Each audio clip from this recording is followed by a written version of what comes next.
I just thought of another question regarding Romney brought up the 10th Amendment in defense of his support of the individual mandate with Romney Care, and then he made a comment saying states can do anything they want to do. Do you agree with that? Is that a good defense? Well, I think you have to take it for where it was intended, is that the states have they have the license to do a lot more than the federal government does. We have enumerated powers in the Constitution for the federal government. We should adhere to those. We must, as a matter of fact. But the states then, under the 10th Amendment, we should remember also these powers are reserved for the states or the people respectively. The people, the power that is in the people, that's the inherent power. And the people grant that power up and down the line.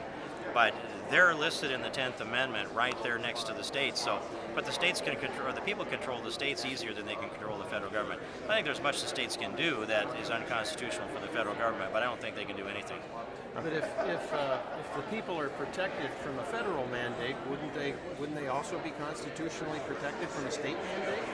No, for this reason I'm speaking specifically of the health care issue. Because there's no power that is inherent. There's no power in the enumerated powers in the Constitution that grants the federal government the authority to impose an individual mandate. But it says in the 10th Amendment, any powers that aren't specifically set aside for the federal government are reserved for the states or the people respectively. And so those powers then pass, that have been denied the federal government by the Constitution, then pass to the states or the people. And so I think that Romney's right on the individual mandate component of this. We'll look at all of the health insurance mandates that are out there. The states right now regulate, well, until Obamacare, regulate health insurance. And then New Jersey has so many mandates on there that a typical policy for a young man, say 23 years old, would be about $6,000 a year. A typical policy for a healthy 23-year-old male in Kentucky would be about $1,000 a year. The difference is $5,000 is in the mandates that come from the state of New Jersey that the state of Kentucky elects not to impose on the policy. So that's an example of those states that are the powers that the states have, over many issues that the federal government doesn't have. But you have the option then, you can move from New Jersey to Kentucky if you don't like it, and I don't want to have to leave the United States of America. So that's why that works that way. The government should be allowed to have the power to force anybody to buy something.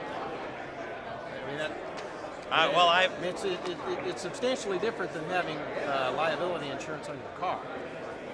Yeah, this is a different kettle of fish. So.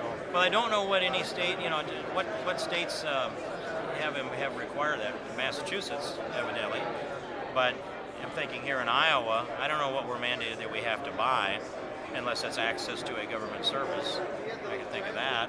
I have to buy a hunting license, a fishing license, a driver's license, a marriage license. Now, if I get married, I'll be either spouse 1 or spouse 2 here in Iowa. That's it. But I can't think of what else, what they make us buy. But if the state of Iowa imposed that we all had to buy a health insurance policy that they approved, and that had the mandates on there that they set, I think that there would be there'd be significant pushback, and some people would leave the state, and others would run for office and go to change it, and that you can do. So I think. So you think basically, at the end of the day, at the state level, it's not a constitutional issue there. It's simply a matter of what do the voters want, and if the people don't like it, they can move. Yep. Okay. Hey, good night, Matt.